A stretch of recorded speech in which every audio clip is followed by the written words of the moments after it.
TrueStory Vibes warmly welcomes all our beloved listeners. We're so glad to see you again in our familiar time slot. Today, TrueStory Vibes brings you a brand new story, one that we hope will touch your heart and stay with you. As you listen, feel free to leave a comment sharing the quote or moment that left the deepest impression on you. Wishing you a wonderful and meaningful listening experience. Beckett Hayes eased the passenger door of his black Subaru Forester closed and stood for a moment on the curb, breathing in the late spring air of Seattle. Above him, the sky was still brushed in pale blues and pinks, though the city lights were already blazing to life. Neon signs flickering on Broadway, street lamps edging the sidewalks in soft halos, and a distant glow from the Aurora Bridge painting the clouds in electric lavender. After 3 months in the quiet solitude of Washington's Cascade Range, logging trails, fishing in crystal rivers, and sleeping beneath ancient firs, Beckett was unprepared for how achingly vibrant the city felt when he returned. He hoisted his duffel bag onto his shoulder and began to walk up the gentle incline of 15th Avenue. Each step felt charged with anticipation and just a touch of anxiety.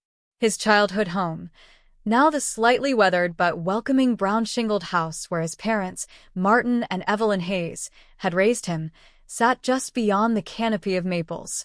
It had been too long since he'd seen them. Too long since he'd walked these streets, breathed the salt of Puget Sound on the breeze, or felt the reassuring pulse of humanity all around him. Up ahead, through a break in the trees, Beckett glimpsed the warm glow of his front porch light. He slowed, smoothing the lines of his well-worn leather jacket. 34 years of life had shaped him into a calm, resilient man, disciplined by his service in the Air Force, yet softened by the wide open spaces of the mountains, where he'd relearned how to listen to the wind. His boots sank slightly into a loose patch of gravel at the edge of the walkway, and he allowed himself a small smile. Home. Inside, the living room was exactly as he remembered. Well-loved sofas patched with heirloom quilts, framed photographs of marathon finish lines and fishing trophies. Stacks of dog-eared books on the coffee table. Martin looked up from his favorite armchair, newspaper half-closed in his lap, and rose to greet him with a booming, "Beckett." Evelyn emerged from the kitchen behind him, wiping her hands on a floral apron. She wrapped her arms around her son, allowing herself just a moment before pulling back to study his face. "You've put on weight," she teased, her voice warm with relief. "Must be the fresh air diet." Beckett chuckled and kissed her cheek. "Mountain air has that effect." His father clapped him on the shoulder. "You ready for dinner?" Martin asked. "Your favorite, roasted salmon with lemon and dill, and that asparagus you like."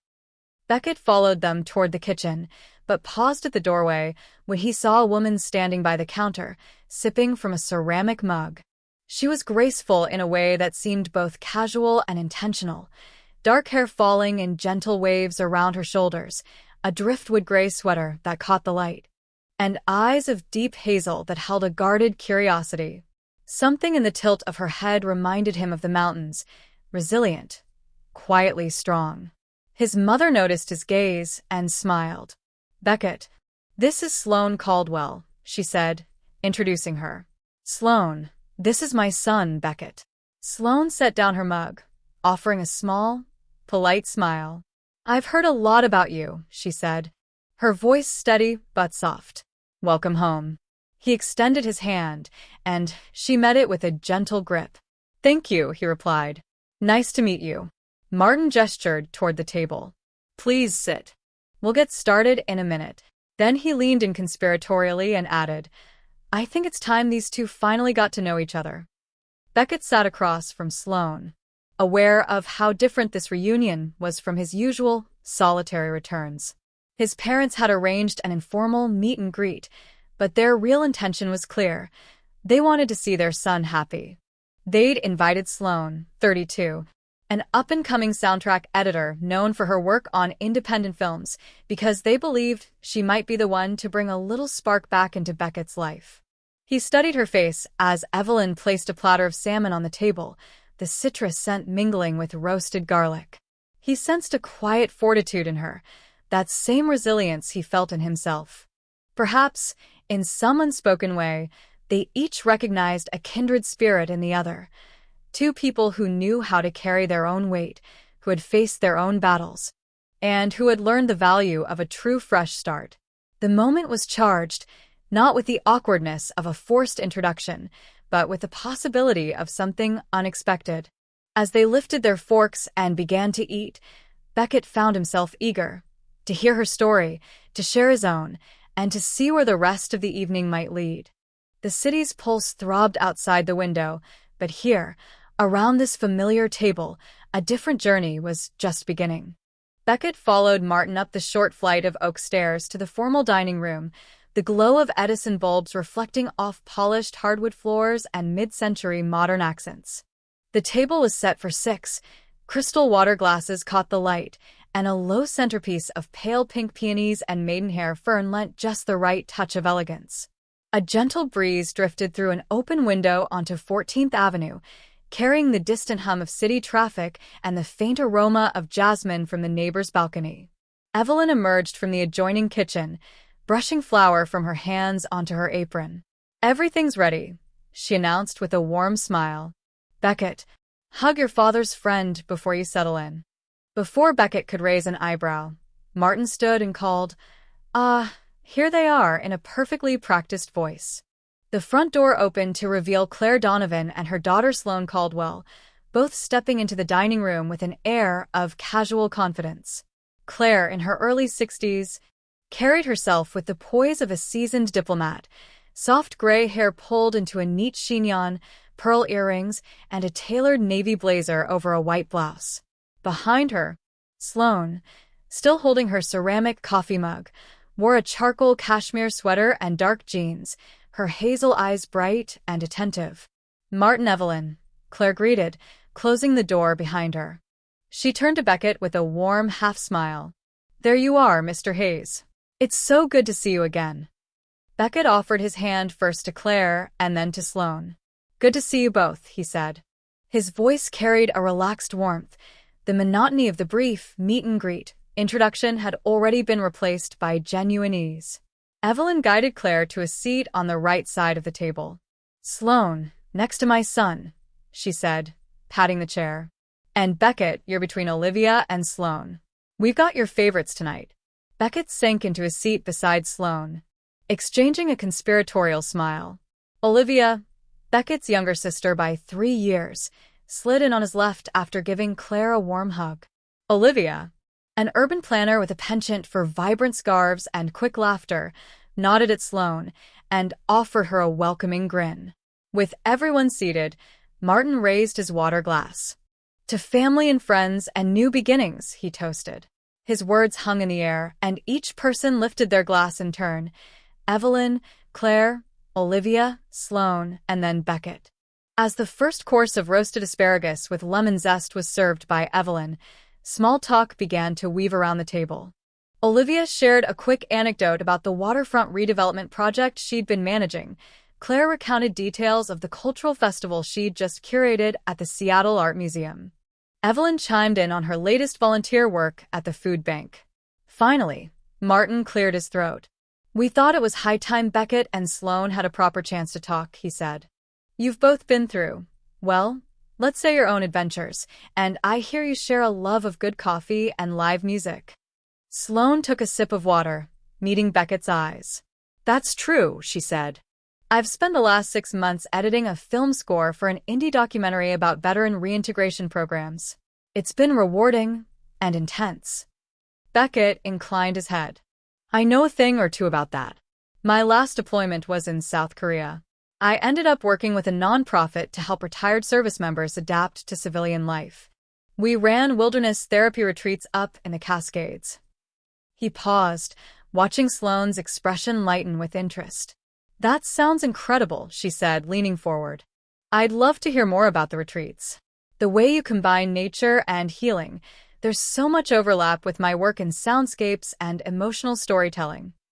Between them, a spark of genuine curiosity flickered, and the momentum shifted from polite conversation to something more personal. Beckett described morning hikes that ended with group drumming circles beneath giant evergreens, where silent vows of trust were forged. Sloane replied with stories of scoring those moments, how she layered cello and field recordings of wind through pines to underscore participants' breakthroughs. Across the table, Claire watched with a pleased expression. "I always knew the arts and nature heal in tandem," she remarked. That's exactly why Sloane chose this project. She has a gift for capturing the quiet moments between people. Evelyn passed a platter of citrus-glazed salmon to Sloane and offered Beckett a side of her signature dill creme fraiche. "And we thought you two might find common ground tonight," she said. "Turns out we were right." The mood settled into an easy rhythm. They shared laughter over Martin's self-deprecating tale of accidentally live-tweeting a board meeting, and Olivia teased Beckett about refusing to let his mother clean his room before returning home. When dessert arrived, a lemon panna cotta topped with fresh berries, the conversation had naturally drifted to weekend plans, favorite live music venues, and the best hiking trails within an hour of the city. At one point, Sloane glanced at her watch. "I can't remember the last time a dinner flew by like this," she admitted. "Thank you for inviting me, Mr. and Mrs. Hayes. It's been wonderful." Beckett caught Claire's eye, then turned to Sloane. "I feel the same way," he said. "I've missed this. Good conversation with people who get it." Claire gathered her daughter's jacket. "Well, we'll let you two have the rest of the evening to catch up. The world is waiting outside." As they rose from the table, Sloane approached Beckett and whispered, "I'd like to continue this. Maybe over coffee tomorrow morning?" He smiled, genuine and without hesitation. "I know a great little spot near Pike Place that's open early. I'll text you the details." Sloane nodded, a soft grin spreading across her face. "I'll look forward to it." Martin and Evelyn exchanged triumphant glances as they walked Claire and Sloane to the front door.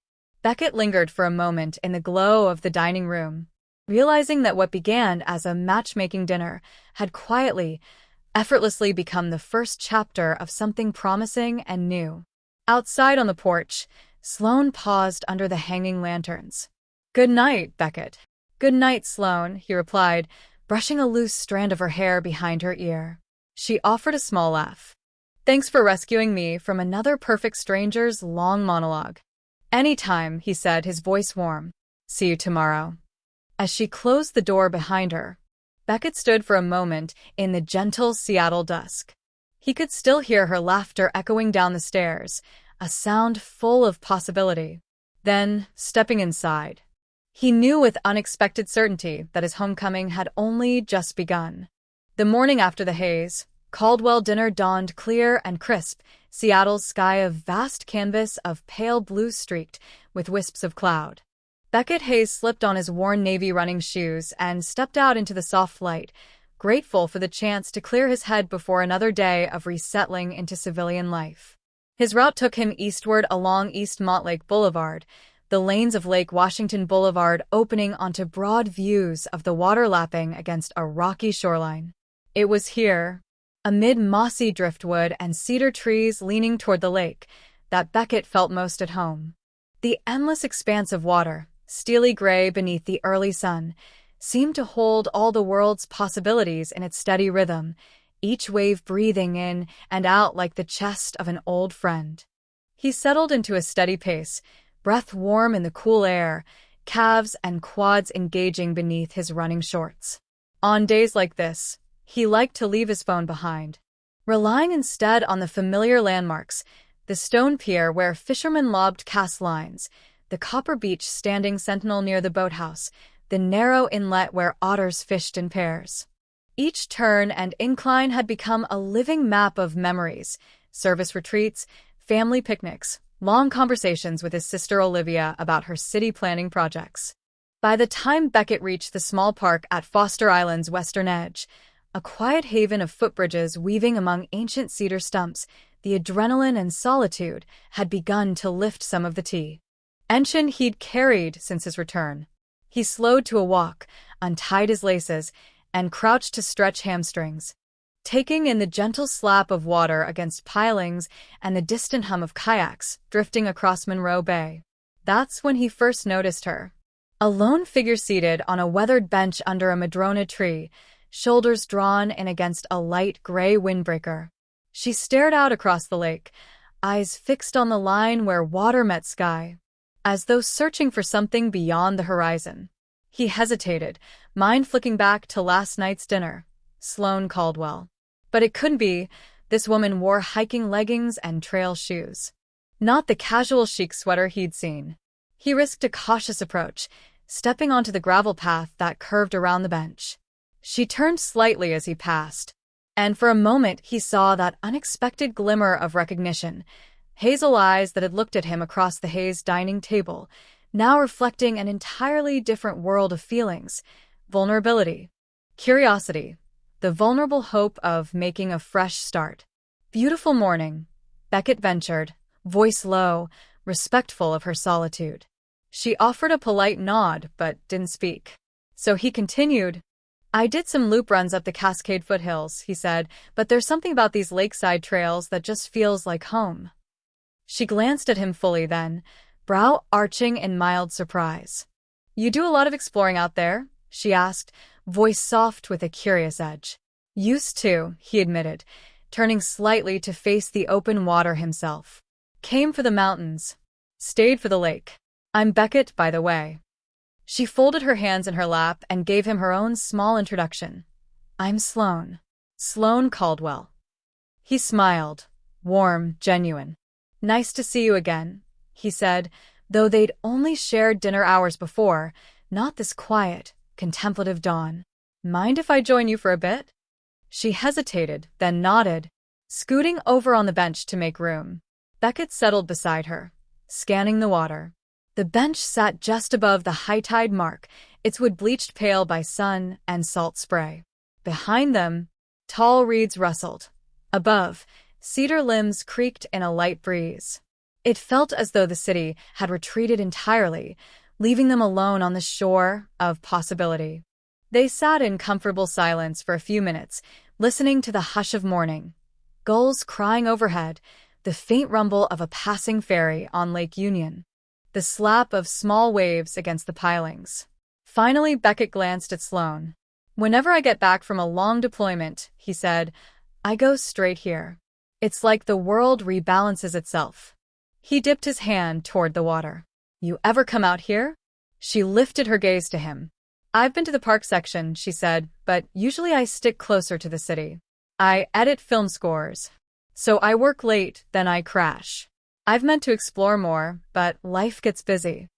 Yeah, he nodded. I get it. Creating those soundtracks of emotion. What an intense job. Sometimes, I envy the way you can frame a story in music. She turned her head, hair catching the sun. Sometimes, I envy the way you can just go run through the wilderness and leave it all behind. He laughed quietly. You're welcome to join me anytime. She studied him, that guarded curiosity in her eyes again.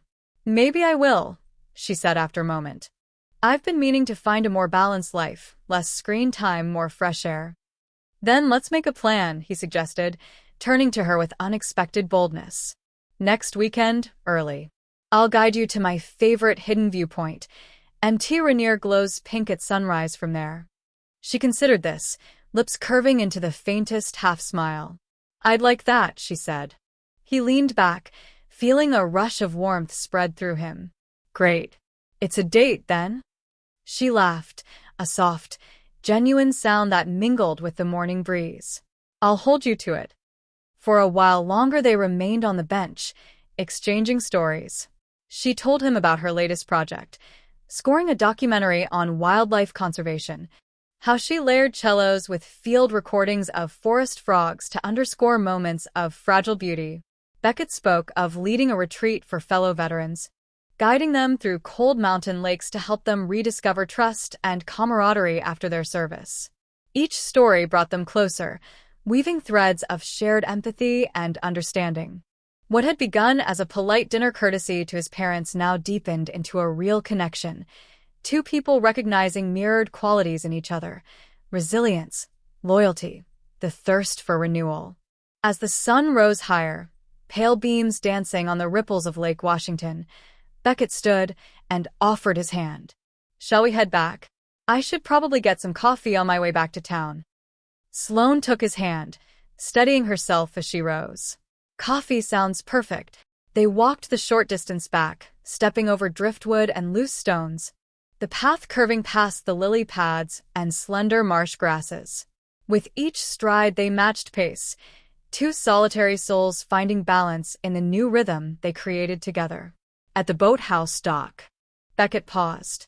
Tall cedar pilings jutted from the water, their tops festooned with barnacles. "This is my midday break spot," he said. "Not many people know it, so it stays quiet." Sloane inhaled the scent of cedar and water. "I love that. Secret little worlds in the city." "Exactly," he said, glancing at her. "Well, next weekend, sunrise at the Rainier Overlook?" She nodded, eyes bright. "I'll be there." He reached into his pocket and pulled out a slim card, his personal contact information on the back of a photo of the lake at dawn. He handed it to her. "Text me when you're free. I'll send the details."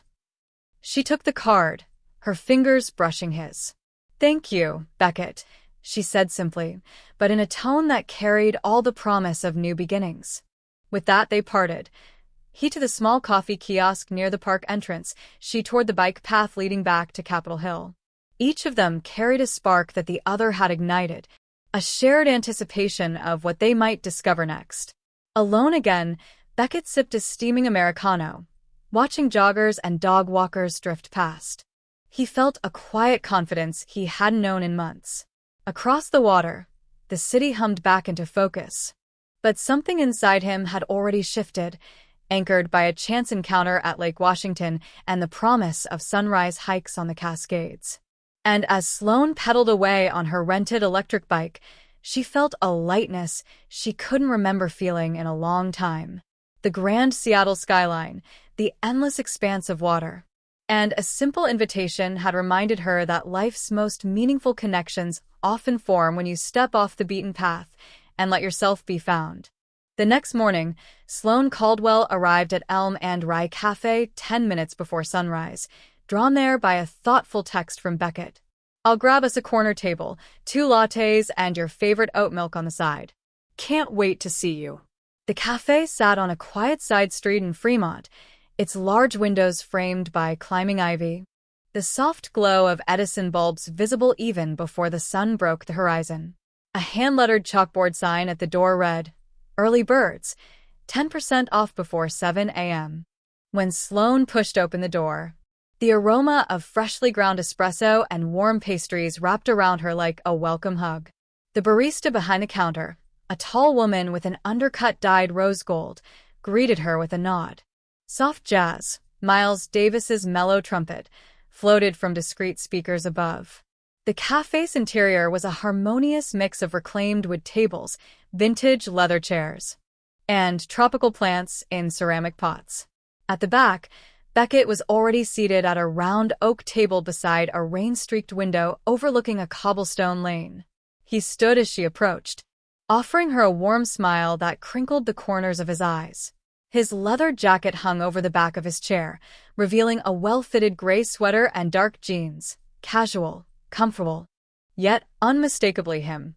"Morning," he said, sliding her a spare chair. "Sorry I'm a minute late. I wanted to be sure the lattes were perfect." Sloane laughed softly, taking the seat. "Please. I'm impressed you remembered oat milk on the side. My barista days left a mark." Beckett's grin widened. "I paid attention." He gestured, and within moments, the barista delivered 2 steaming lattes adorned with delicate rosettas in the foam, plus a small glass of oat milk on a wooden tray. "From my favorite local roaster," he added. "Their beans are sourced from a cooperative in Guatemala. I figured we could use some good news today." Sloane lifted her cup and inhaled the roasted sweetness. "This is amazing." She took a small sip, letting the velvety texture settle on her tongue. "You've set a high bar." He leaned forward, elbows on the table. "Mission accomplished, then." He paused, studying her. "I wanted us to start here, somewhere calm, personal. I'm glad you came." She set down her cup and met his gaze. "Me too. I've been looking forward to it." For the first time, She felt the weight of her recent disappointments ease, replaced by the curious warmth of something new. They settled into a companionable rhythm, each taking turns describing their previous night's dreams of the upcoming hike. Beckett spoke of the Rainier Overlook, how at dawn, when the first rays struck Mount Rainier's snowy slopes, the mountain glowed pink like a beacon. Sloane listened intently, imagining the scene. Jagged ridges bathed in soft light, mist hugging the forest floor, and the brisk mountain air filling her lungs. "I've always loved how nature seems to heal," Beckett continued. "Out there, it's just you and the elements. No deadlines, no expectations, just presence." Sloane nodded, stirring her latte. "I can see why you wanted to share that with me. My world has been so confined lately. Sit in a studio, stare at a sound wave for hours, then edit until my ears buzz. Don't get me wrong, I love it, but sometimes I forget there's a world beyond the console." He smiled sympathetically. "I get that. Balancing solitude and connection, it's tricky." She leaned back, studying the cafe's art-lined walls. "Beckett, last night's dinner was meant to introduce us under family circumstances, but today, it feels different. Like we're both intentionally carving out time for each other." "Exactly," he agreed. "I wanted one of us to call the shots. No parent. No social expectations, just two people sharing coffee and conversation." Their conversation drifted to lighter topics. Sloane's favorite music for long drives, a mix of indie folk and vintage Sun records, Beckett's guilty pleasure podcasts, true crime reenactments, and the best spots in town for impromptu picnics. When the barista offered a basket of homemade almond croissants, Beckett insisted they try one. The buttery layers flaked delicately as they broke it in half, revealing a tender interior that melted on the tongue. At that moment, the cafe door swung open, admitting a soft rush of cool morning air and a young couple in yoga pants, clutching reusable cups. Beckett winked at Sloane. "We might be the only customers wearing jeans." She laughed, taking a bite of croissant. "I'll try to blend in next time." As the sun rose higher, the gentle buzz of elm and rye grew, a writer tapping on a laptop, two friends catching up over matcha lattes, a trio of cyclists shedding damp gloves and jackets. Yet their corner remained a small island of calm, where their voices and laughter felt like a private soundtrack. After the pastries were gone, Sloane set her cup down and fixed Beckett with a thoughtful look. "Tell me more about the documentary you scored. What drew you to that project?" He leaned back, eyes distant with recollection. "It was about an urban wildlife preserve, otters and herons reclaiming industrial waterways. They used archival footage from the 70s, showing the river choked with pollution. Then cut to present-day bird calls echoing at dawn. My job was to craft the musical arc to let the audience feel that reclamation. I spent weeks layering piano themes with field recordings, early morning cranes, the rush of river rapids, wind through cattails." "That sounds incredible," she said, captivated.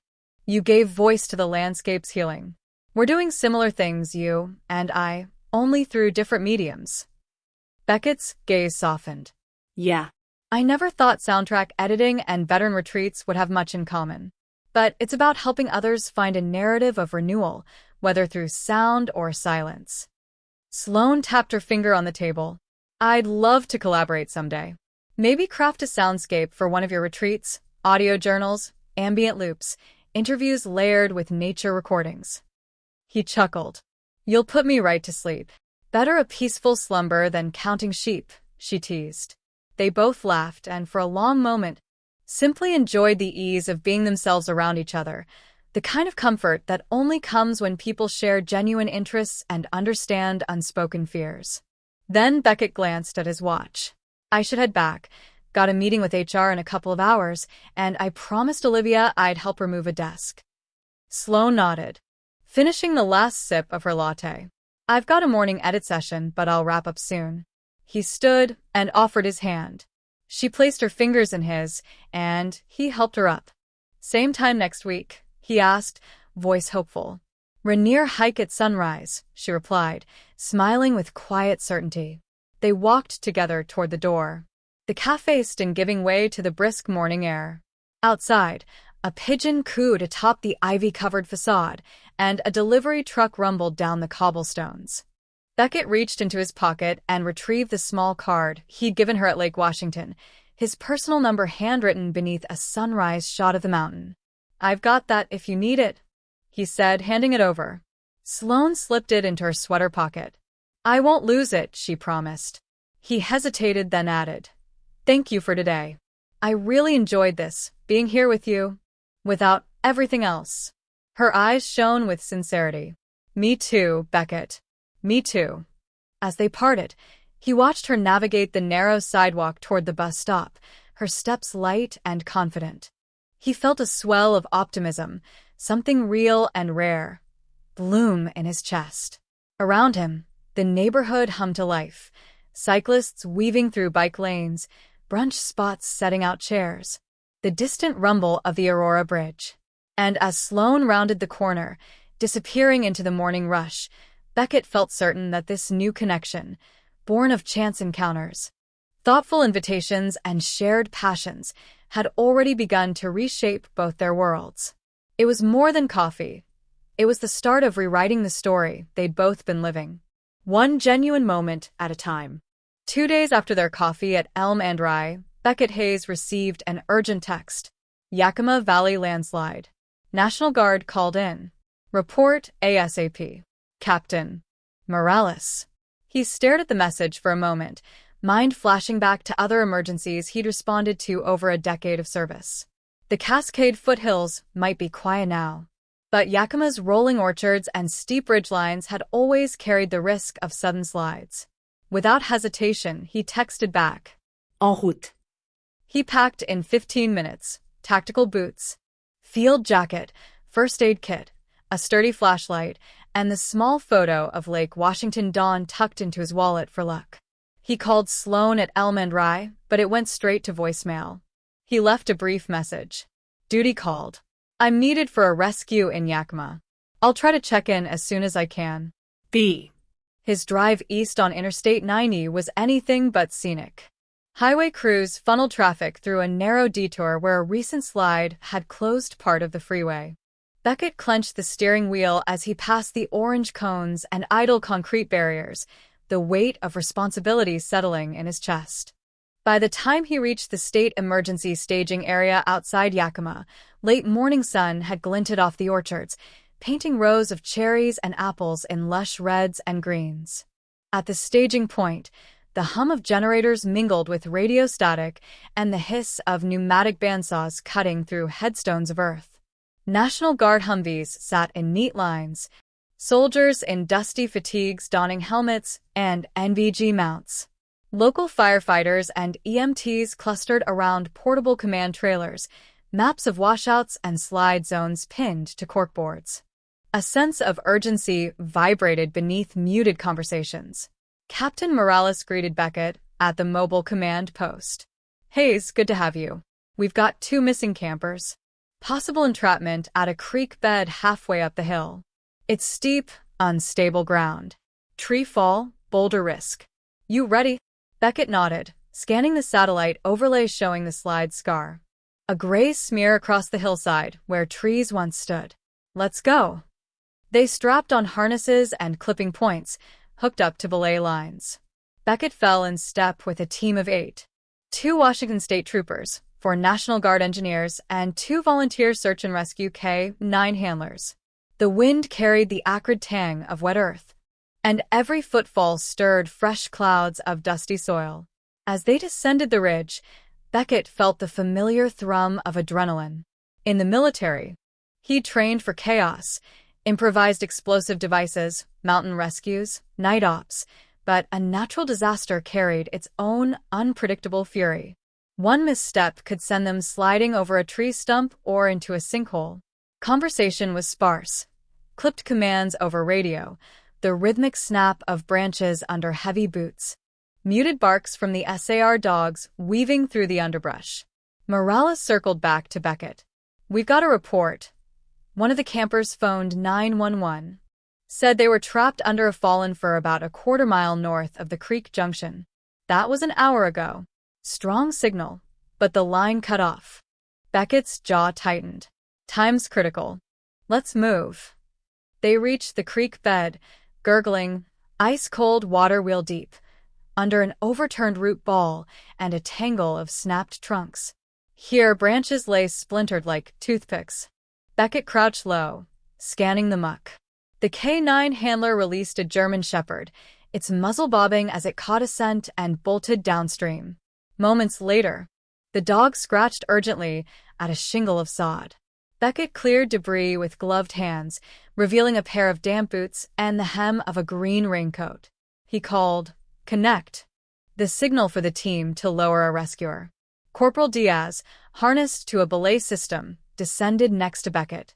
They worked together, shifting heavy limbs enough to slip a lifting strap under the root mass.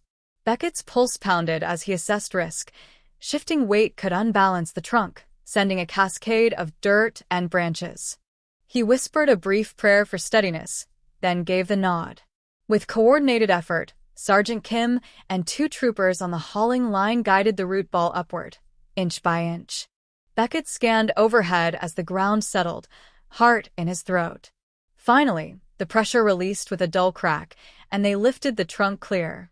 Underneath lay a terrified man, pale, soaked, but alive. Beckett knelt, supporting the man's head and murmuring assurances. "You're safe now. We've got you." In the swirl of adrenaline, he barely registered the man's chalk-white face. Then he heard a soft sob. Beckett radioed for medical evac. As the man was lifted onto a stretcher and hauled up, the handler's radio crackled. "Hayes, Sloane Caldwell just called in. She's worried. Says she hasn't heard from you. She's at El Mandrai." For a beat, Beckett froze, rifle of guilt splitting his chest. He tapped reply. Copy. "Hold, 911 on scene, I'll ping back soon." He snapped his radio shut and turned to the evacuated camper. "Glad you held on." He watched as medics loaded the man onto a waiting UH-60 Black Hawk. Only after the chopper's rotors kicked up the dust did Beckett exhale. Back in Fremont, Sloane tapped her foot under Elm and Rye's counter. She'd checked her phone repeatedly after Beckett's report ASAP text, hoping for a quick, all clear. Hours passed. The barista passed her a refill of matcha, while soft jazz coaxed a calm atmosphere. But her mind raced with what-ifs. She ducked into the back hallway to try calling again, voicemail. She tapped out a text. "Be safe. I'm thinking of you." No reply. She swallowed hard, wrapping her arms around herself. The rising panic felt unfamiliar, like losing one of her own scenes in a film she was scoring. Every search and rescue headline flashed through her mind. She tried to keep busy, adjusting seating, checking inventory, but her coffee house had lost its warmth. Late afternoon, Beckett finally radioed in. "Mission accomplished. We've got both survivors. I'll be back in town tonight." Sloane's phone buzzed. Relief crashed into her chest so hard she nearly dropped the device. She dashed outside, wrapping her scarf tight as she made her way down the block toward the Montlake exit ramp. She knew the drive home would be full of streetlights and puddles, but she welcomed the storm of emotion. Beckett arrived home around 9 p.m., the Cascades still faintly visible on the dark horizon. Sloane met him in the foyer, heavy coat slipping from her shoulders. He dropped duffel and harness. Exhaustion etched in his posture, but his face lit up at the sight of her. "Thank God you're okay," she whispered, wrapping him in a hug that said everything words couldn't. He held her tightly, voice rough with fatigue and relief. "I'm fine. Everyone's fine. I'm sorry I couldn't check in sooner." She pulled back just enough to look at him. "All that matters is you're back." He reached into his pocket and found the Lake Washington sunrise photo, now creased at the corners. He placed it in her hand. "This kept me steady today." Her eyes glistened. "Let it keep us steady, together." He brushed a finger across her cheek. "Together," he agreed. In that embrace, the echoes of past storms settled, replaced by the promise of new beginnings. Outside, Seattle's lights flickered in rhythm with their shared heartbeat, bright, unyielding, ready for whatever came next. That evening, After the Yakima mission's adrenaline had finally given way to full-fledged exhaustion, Beckett Hayes found himself standing outside a low-slung bungalow on North 36th Street in Fremont. Under the warm glow of string lights draped across the porch, the house looked almost magical, its sage-green siding soothed by the clustering leaves of a Japanese maple. Sloane Caldwell opened the door before Beckett could knock, wearing a soft navy cardigan over her jeans, her hair pulled back in a loose knot. She stepped aside, ushering him in. "Come in," she said gently. "I made us dinner." Inside, the open-concept living room and kitchen melded seamlessly. Edison bulbs hung in a staggered row above an island, bottles of olive oil, fresh basil in pots, and two mismatched plates set on slate placemats. The scent of garlic and tomatoes simmering in olive oil filled the air. Beckett set his duffel down by the door.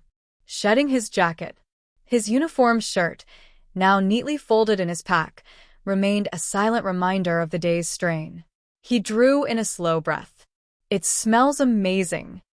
Sloane offered him a glass of Meritage from a bottle labeled Fremont Vineyards. She poured, sliding the glass across the counter with a flourish. Marinated chicken in sun-dried tomato pesto, roasted fingerling potatoes, and a simple arugula salad with lemon vinaigrette. He raised an eyebrow, impressed. "You didn't have to do all that." "I wanted to," she said, smiling as he took a tentative sip of wine. "You've been on the front lines all day, literally. I thought you deserved something more than frozen entrees." They settled at the island's end stools, plates between them. Beckett lifted his fork and tasted the pesto, sweet, tangy, bright. He leaned back, closing his eyes in appreciation. "That's perfect." Sloane laughed, relief lighting her expression. "Thank you. I've been experimenting." Between bites, Sloane asked about Yakima. Beckett recounted the rescue. The unstable soil, the fallen fur under which a camper was trapped, the tension of each inch they heaved the log away. He described the moment he heard her voicemail, how guilt sharpened each word he spoke to the rescued man before the helicopter took off. "I just kept thinking I should be back here, talking to you," he admitted. She placed her hand over his. "I worried. You were out there, in the mud and the danger. I couldn't sit still." He met her gaze. "I know, and I'm sorry I couldn't call sooner. But it meant a lot to know you were waiting here." Their eyes held, and in that silent exchange, Beckett felt the last vestiges of reservation slip away. He set down his fork, turning fully toward her. "Sloane, he caught himself, exhaling slowly. "Spending these mornings and nights with you has been the best part of returning home." She tilted her head, curious. "Me too." He rose from his stool and stepped around the island, taking both her hands. The kitchen's warm light cast their shadows tall against the opposite wall. "I've been thinking," he said quietly. "I have my cabin in the Cascades. It's where I disappear when I need space. But I want a place here in the city. Somewhere we can build memories, have people over, fall asleep to the hum of Fremont Junction rather than wind through pine boughs." Her heart fluttered. "You want us to move in together?" He nodded, a hopeful vulnerability in his gaze. "Yes." "I didn't say it earlier. I guess I was afraid to put it into words. But I want you here. I want to share my space and my life. All of it." Sloane swallowed, touched by the sincerity in his voice. "Beckett, He held up a finger, gently halting her. "No rush." "I know it's a big step. If you need time to think." Her free hand found his cheek. "Don't apologize. I've been hoping you'd say that." She smiled, a mixture of relief and joy. "Yes. I want that too." Beckett's grin was immediate, radiant enough to light the entire room. He wrapped his arms around her, and she leaned in, closing the small distance until their foreheads touched. The delicate scent of her shampoo mingled with the lingering aroma of dinner and spice. They stood there for a moment, breathing together in the easy hush that follows a lifetime decision crystallizing in a single affirmation. Then Sloane pulled back and slipped onto a stool, turning to face him. "Let's start tomorrow. I'll help you look at apartments, downtown lofts, or something with a balcony." He settled beside her, leaning into her shoulder.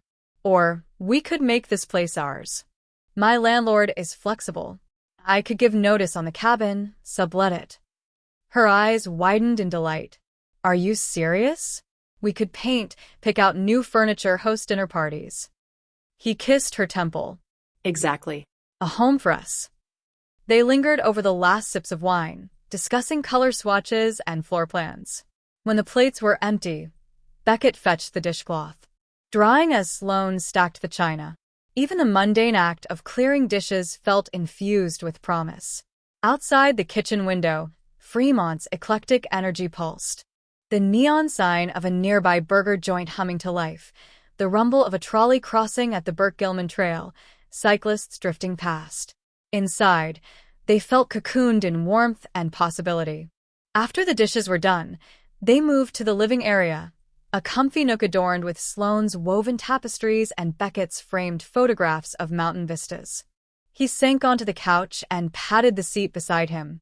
She sat close, her knee brushing his. Together they unrolled a large blueprint Beckett had printed that afternoon, a floor plan of the bungalow. Here's the spare room, he said, pointing. That could be your office, soundproofed, with those cork panels you like. And the east-facing windows give morning light for your storyboard sketches. Sloane examined it, nodding enthusiastically. And this half of the living room could be a reading corner, bookshelves, a cozy chair. She tapped another space. We'll need space for your mantle and all those medals. He chuckled. Fair enough. Maybe a little gallery wall for photos from both our hikes. They spent the next hour sketching furniture layouts, scribbling notes in margins, dreaming up weekend projects like planting a small herb garden in the raised bed off the back patio. Each addition wove their lives more tightly together, transforming four walls into a shared future. When the clock ticked past 10 p.m., they paused. Beckett scroll-locked his pen and turned to Sloane. Thank you for imagining all of this with me. Her smile was soft, her eyes shimmering with emotion. Thank you for wanting me there. He leaned over and pressed his forehead gently against hers. In the quiet intimacy of the moment, the world beyond their parachute-lit bungalow dissolved. No more obligations, no more half-steps, just two people fully committed, ready to build a life together. She rose and extended her hand. Come on, let's call it a night. He took her hand, standing. I'll put the sketches away and then I'll walk you to your door. They padded down the hallway in stocking feet, flicking off lights and closing doors behind them. In Beckett's room, a spare, sunlit space with cream walls, they placed the blueprint on the bed, its edges curled with possibility. Then, with a final click of the switch, they stepped back into the living room, gathering their shoes. Beckett clasped Sloane's hand as they walked onto the porch. Seattle's nightscape sprawled before them. The Aurora Bridge glowing lavender, the distant pulse of downtown skyscrapers, and the inky silhouette of Queen and Hill. Sloane turned to him, wrapping her arms around his waist. Good night, new roommate. Beckett tucked a loose strand of hair behind her ear. Good night, future wife. She laughed softly, stepping back to plant a light kiss on his cheek. Then she disappeared inside, the door closing with a gentle click. Beckett lingered for a moment, watching the glow of her kitchen light through the window. His heart swelled with a calm he hadn't known in years. When he turned at last and walked back to his bedroom, he carried with him the soft echo of her warmth, a promise anchored in the sturdy bungalow on Fremont's eclectic streets. The first brick laid in the home they would build together. 2 nights after Beckett and Sloane had confirmed their commitment in his Fremont bungalow, they drove south toward Columbia City, a historic Seattle neighborhood known for its tree-lined streets, ethnic eateries, and thriving art scene. The cargo van rattled gently as Beckett navigated wet pavement under the glow of old-fashioned street lamps. In the passenger seat, Sloane clutched a stack of cardboard boxes, her sketchbooks, a portable audio interface, and a potted fiddle-leaf fig she insisted would thrive in their new living room. You excited? Beckett asked, glancing at her with a grin. She laughed, brushing a loose strand of hair behind her ear. Terrified. My parents haven't met you yet, and now I'm hauling half my studio equipment across town. He reached over and squeezed her hand. "They'll love you. And we've got 2 movers lined up for tomorrow to handle the heavy stuff." Sloane exhaled, a mixture of relief and anticipation. "Okay, let's do this." They pulled into a gravel lot behind a newly renovated row of cottages. The address, 4727S, Ferdinand Street, 3 blocks from the Columbia City Light Rail Station. Beckett flicked the headlights off, and they climbed out, rain jackets rustling in the chill air. Strings of vintage bulbs arched between poles overhead, casting a festive glow. Beckett toggled the keypad on the front door, and with a soft beep the lock released. The door swung open onto a modest foyer lined with cedar hooks for coats. Sloane set her boxes down on the slate-tiled floor. The aroma of freshly painted walls mingled with a faint hint of sawdust, evidence of the final touch-ups only hours earlier. "Welcome home," Beckett said, gesturing toward the open floor plan. They stepped into the living area, where exposed brick framed a large window overlooking the street. Laminate floors reflected the string light patterns above. The modern kitchen boasted matte black cabinetry, stainless steel appliances, and a butcher block island. A spiral staircase curved upward, promising additional living space on the second floor. Sloane ran her fingers along the countertop edge. "This place is gorgeous. I can already picture my editing rig right here." He smiled. "And I've cleared out the spare bedroom for your soundproof panels." She imagined sound-dampening foam on the walls, studio monitors on stands, a microphone by the window capturing ambient rain. "Perfect," she murmured. They spent the next hour unpacking essentials, bedding and towels in the master bedroom, cookware and plates in the kitchen, and cords and cables in the spare room. As Sloane positioned her fig near the south-facing window, Beckett leaned against the island, watching her move with contentment. "I think we'll be happy here," he said quietly. Sloane turned, her face soft with gratitude. "I know we will." On a crisp Sunday morning, Sloane's parents, Claire and Robert Caldwell, arrived for brunch. Claire, dressed in a tailored camel coat and silk scarf, stepped out of an Audi parked just beyond the curb. Robert, tall, with silver-streaked hair and wire-frame glasses, carried a bottle of sparkling apple cider and a wicker basket filled with fresh croissants from their favorite bakery in Madison Park. Sloane met them on the porch, wrapping each in a warm hug. "Mom, Dad, thank you for coming." Claire smiled broadly. "Sloane, this place is wonderful. I feel like I'm in a magazine spread." Robert nodded appreciatively. "I like the open concept. Feels modern but warm." Beckett descended the stairs and extended his hand. "Mr. and Mrs. Caldwell, thank you for coming. I'm Beckett Hayes." Claire took his hand in a firm, friendly shake. "We've heard so much about you." "Welcome." They stepped inside, careful to shake off dew and hang coats on the cedar hooks. Beckett led them into the kitchen where the island was set for 4, mismatched vintage plates, a gift from Sloane, crystal wine glasses, fresh flowers in a water glass, and a pitcher of freshly squeezed orange carrot juice. A plate of smoked salmon and dill omelet slices sat beside a dish of whipped goat cheese and chive-studded focaccia. "I thought we'd keep it simple," Sloane said, stealing a glance at Beckett. Brunch seemed right for a first family gathering. Robert settled onto a high stool. "You did great. Everything looks delicious." As they ate, the conversation ebbed and flowed between light-hearted banter and more personal discussions. Beckett explained his career transition, how he'd left the Air Force to work as a leadership coach, guiding teams through wilderness retreats. Claire nodded with enthusiasm. "That's exactly the kind of work I thought you'd find fulfilling, helping people harness resilience." Robert turned to Sloane. "And daughter number 2, you've been busy with film projects?" Sloane described her latest documentary score. It was about urban greening initiatives, the way community gardens transform abandoned lots into gathering spaces. Soundtracking that felt like echoing hope. Her parents beamed proudly. "You're giving voice to positive change," Claire said. Just like Beckett, between bites of focaccia and sips of cider, they discovered shared interests, their mutual love of weekend farmers markets, a passion for Andean folk music, Claire's childhood specialty, and an uncanny agreement that the best day of the week was Sunday brunch.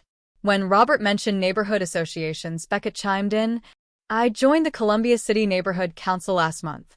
They're organizing a street festival in early summer, live music, food trucks, kids' activities." Sloane's eyes lit up. "We should volunteer. I could curate a pop-up art exhibit, and Beckett could help with logistics." They laughed at the prospect of turning their new home into a hub for community engagement. As hash browns and arugula salad were served, Beckett tapped his glass. "To new neighbors, new beginnings, and new family," he toasted. Glasses clinked gently. Claire's eyes glistened. "To family, whether by blood or by choice." They savored the last bites of brunch in easy conversation. Upcoming Seattle art walks, the best regional wineries to visit in Yakima Valley, and recommendations for hiking trails near Rattlesnake Ledge. By the time Sloane cleared the table and whisked dishes toward the sink, the morning light had brightened, casting soft shadows under the pendant lamps. Beckett and Robert loaded used plates into the dishwasher while Claire and Sloane tidied the island's centerpieces into a compact bouquet. When the last dish was stored away, they gathered in the living room. Claire ran her hand along the back of a soft linen couch. "Sloane, I love this room. The brick. The light. It feels like a sanctuary." Beckett offered his arm. "Why don't I show you both the upstairs? Plenty of space for an office or guests." Together they climbed the spiral staircase, stepping onto wide planks of maple hardwood. Beckett led them down a hallway lined with windows overlooking the backyard, a fenced patio where potted lavender and mint waited for summer warmth. At the end lay 2 bedrooms, one configured as the master suite, complete with an ensuite bathroom and walk-in closet, the other outfitted as Sloane's future studio. She ushered her mother inside, pointing out the soundproofing slots to be installed and where a compact mixing desk would fit. Robert peered at the closet shelving. "I'll adjust these racks if you like.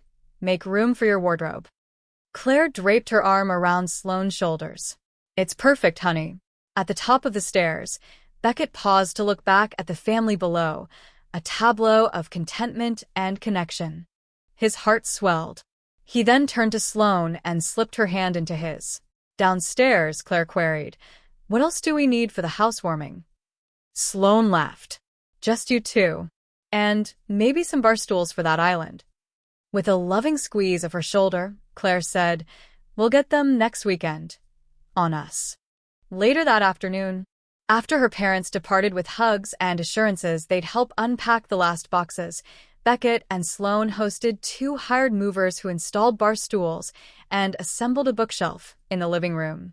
As the furniture clicked into place, Sloane arranged her audio equipment. The fig tree finally settled into a bigger planter on the patio.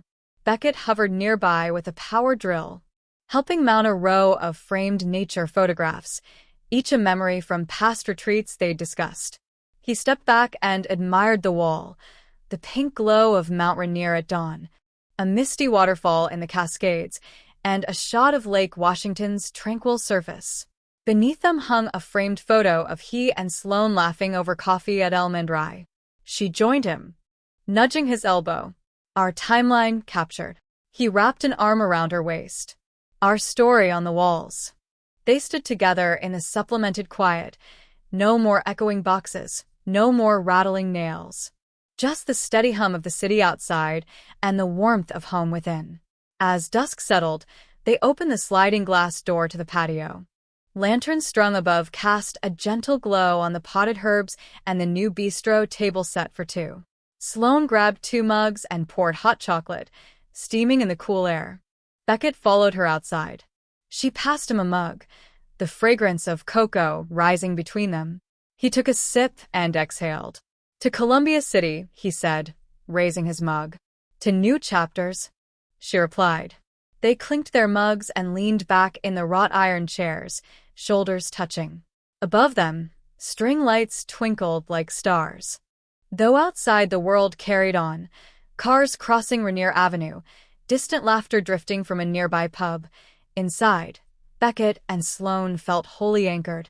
Their roots intertwined in the rich soil of family, community, and shared dreams. And in that moment, Their new home was complete. Sunlight filtered through the half-drawn curtains of Beckett and Sloane's master bedroom in early September, painting geometric patterns on the pale gray walls.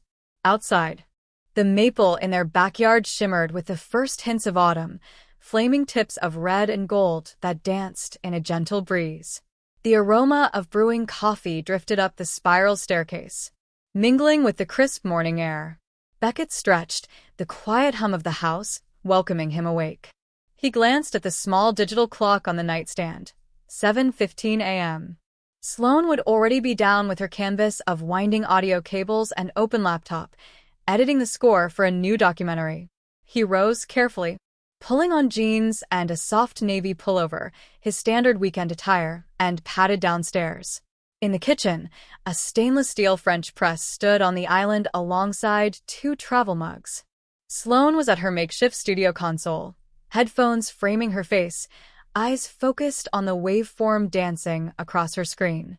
When she spotted Beckett entering, she tapped the spacebar to pause playback. "Morning," she said, removing her headphones. "Coffee?" He leaned against the island and smiled. "Yes, please. I've got a meeting at the nonprofit center by 9, but I couldn't face the day without your company."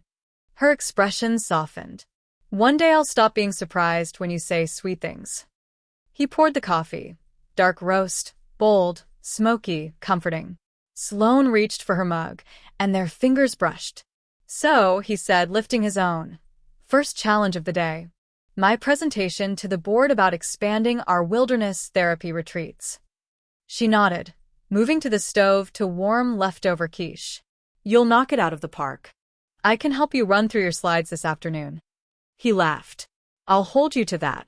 He sipped the coffee, savoring its heat. "What's on your agenda?" She pointed toward her screen. "Finalize 3 scene transitions, 2 emotional crescendos, and 1 interview montage. And then I'll work on metadata tagging for distribution." He admired her focus. "Your technical brain never ceases to amaze me." She arched an eyebrow. "Your wilderness brain never ceases to baffle me." He chuckled. "Fair enough." He glanced at the clock. "I'd better head out. Good luck with your edits." "Go get him," she replied, tapping his shoulder. "And text me if you need anything." As he grabbed his keys and headed out, Beckett felt the steady comfort of routine infused with excitement. Here they were, 2 people who had once led separate, solitary lives, now weaving their days so seamlessly together that even challenges felt like shared adventures. Beckett's first challenge came swiftly, presenting the expansion proposal for his nonprofit's wilderness retreats to a board of 6 seasoned philanthropists. He took the light rail to the Columbia City Civic Center, tapping notes on his tablet as the train carried him past rimmed hills and vibrant murals celebrating local culture. He drafted a vision of adding a mindfulness peak program, guided solo camping experiences with cognitive behavioral telesessions for participants who couldn't commit to extended group retreats. In the glass-fronted conference room, Beckett set up a projector and distributed succinct 1-page handouts.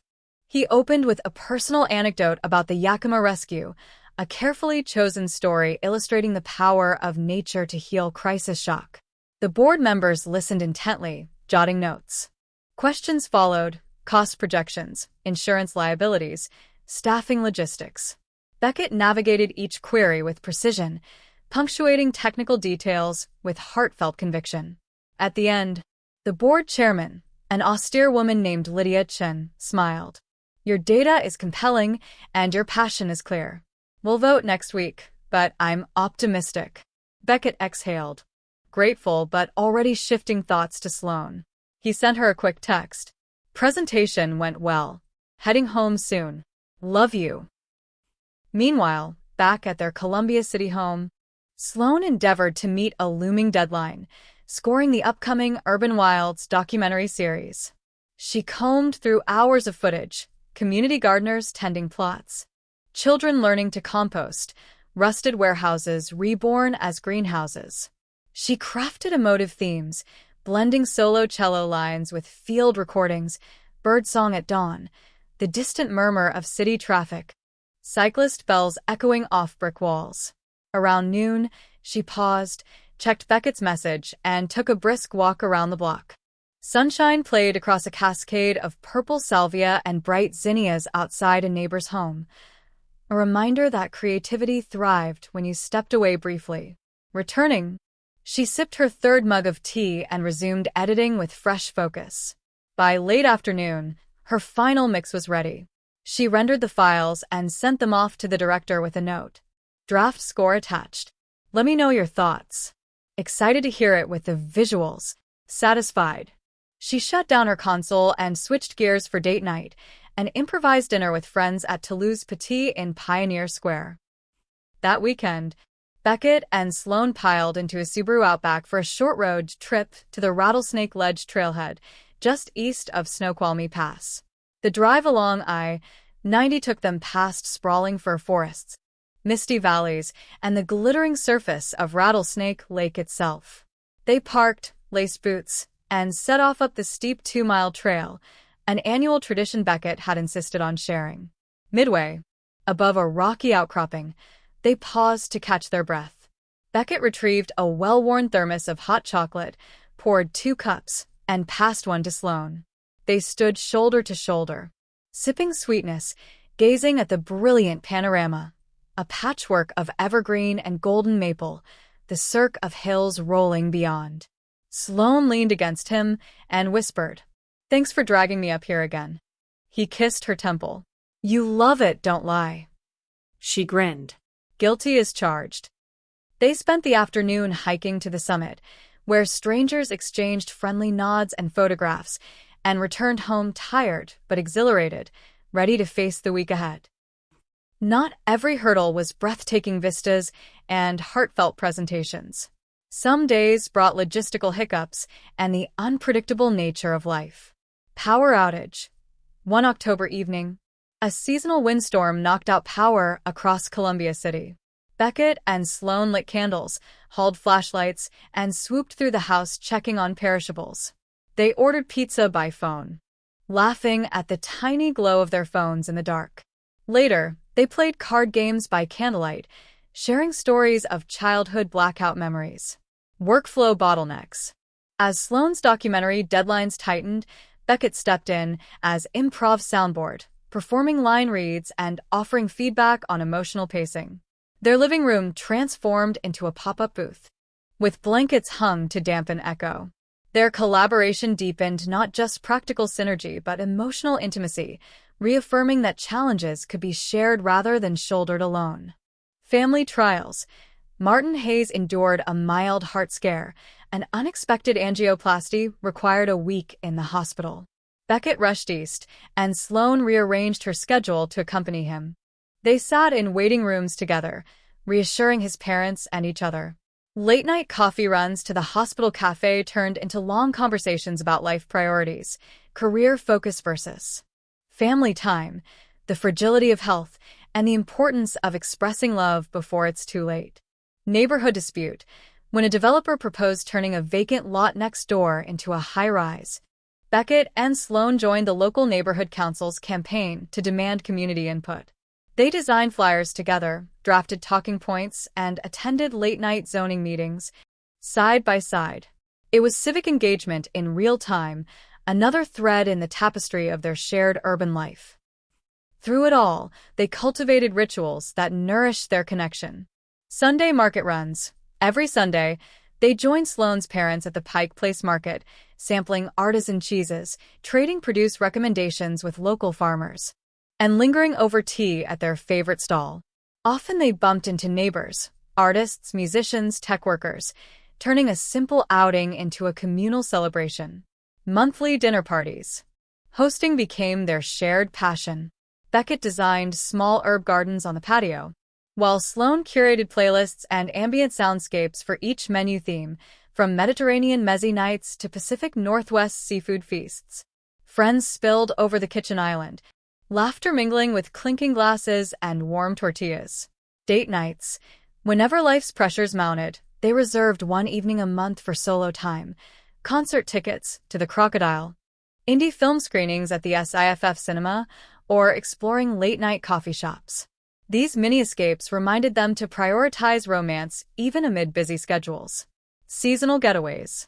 They planned fall leaf viewing trips to Leavenworth, winter ski weekends at Snoqualmie, spring wildflower hikes in the Skagit Valley tulip fields, and summer kayaking on Lake Union. Each journey offered a fresh chapter, new challenges on the trail, sudden rainstorms on the water, impromptu roadside diners serving cherry turnovers. As the first anniversary of their relationship approached, Beckett orchestrated a special surprise. He told Sloane they had an evening commitment, then drove them north to Deception Pass State Park for a late December sunset. There, on a secluded overlook, he presented her with a small wooden box carved from local cedar. Inside lay a delicate silver bracelet engraved on the inside. "Together, we find our way." Tears welled in Sloane's eyes as Beckett slipped it onto her wrist. He took both her hands in his. "You've been my anchor, my co-pilot, my greatest adventure. I want the rest of our lives to be about sharing every sunrise, every challenge, every dream." Sloane touched the engraving, then placed her hand on his chest. "I can't imagine a more beautiful promise. I love you, Beckett Hayes." He smiled, pulling her into an embrace. "I love you, Sloane Caldwell. More than words can soundtrack." Back home, they returned to routine, workdays and weekends, but something fundamental had shifted. They faced setbacks with a united front. Pipeline delays for Beckett's new retreat site, last-minute documentary revisions for Sloane, and minor household repairs that tested their patience. Yet each obstacle only strengthened their resolve. As winter melted into spring again, their house on South Ferdinand Street filled with new life. The fiddle-leaf fig grew tall, climbing artsy shelves. Sloane's studio produced one acclaimed score after another. Beckett's retreats expanded to a second location, and every evening, they shared dinner at their Butcher Block Island, recounting the day's highs and lows. They built a life defined not by perfection but by partnership, two people who knew the comfort of independent strength and the richer beauty of interwoven dreams. Each morning's coffee ritual, each sunset hike, each collaborative dinner party, and each triumphant or humbling meeting became threads in a tapestry larger than either could have woven alone. In the months and years to come, they would continue to face storms, personal losses, global uncertainties, the ebb and flow of health and opportunity. But they would meet each one hand in hand, fortified by the choices they made that day in Fremont, that Sunday in Columbia City, and on the overlook above Deception Pass. Their journey would be a testament to the idea that life's greatest adventures aren't solo expeditions, but the shared steps two hearts take toward every sunrise. And so, beneath the evolving seasons of the Pacific Northwest, Beckett and Sloane pressed forward together, ready for whatever came next, confident that their bond would guide them home. And that brings us to the end of today's story on TrueStory Vibes. Don't forget to leave a comment with a quote or moment that touched you the most. Your words give our team the motivation to keep creating more heartfelt stories. Thank you for listening, and we'll see you again soon.